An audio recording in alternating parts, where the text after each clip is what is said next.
حضرت عائشہ رضی اللہ تعالیٰ عنہ سے روایت ہے، انہوں نے فرمایا رسول اللہ صلی اللہ علیہ وسلم جان لیوا قرض اور گناہ سے بہت زیادہ پناہ طلب فرمایا کرتے تھے۔ میں نے کہا اے اللہ کے رسول، آپ قرض سے اس قدر پناہ کیوں مانگتے ہیں؟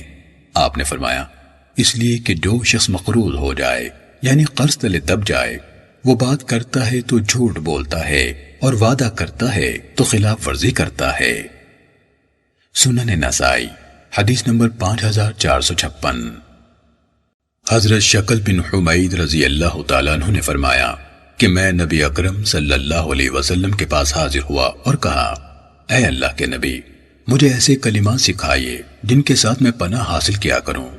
آپ نے میرا ہاتھ پکڑ کر ارشاد فرمایا یوں کہہ اے اللہ، میں اپنے کان، آنکھ، زبان، دل اور منی کے شر سے تیری پناہ میں آتا ہوں، حتیٰ کہ میں نے ان کلمات کو یاد کر لیا۔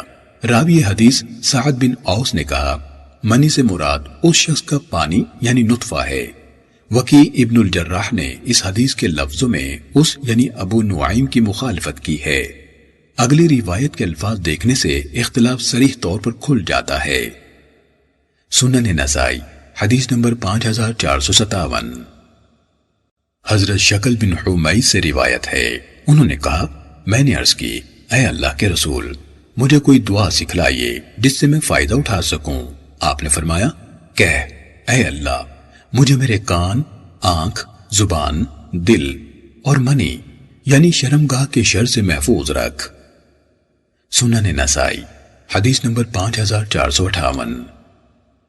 حضرت انس بن مالک رضی اللہ تعالیٰ عنہ سے عذاب قبر اور دجال کے بارے میں پوچھا گیا تو انہوں نے کہا کہ اللہ کے نبی صلی اللہ علیہ وسلم فرمایا کرتے تھے اے اللہ، میں کاہلی، شدید بڑھاپے، بزدلی، بخل، فتنہ دجال اور عذاب قبر سے بچنے کے لیے تیری پناہ حاصل کرتا ہوں۔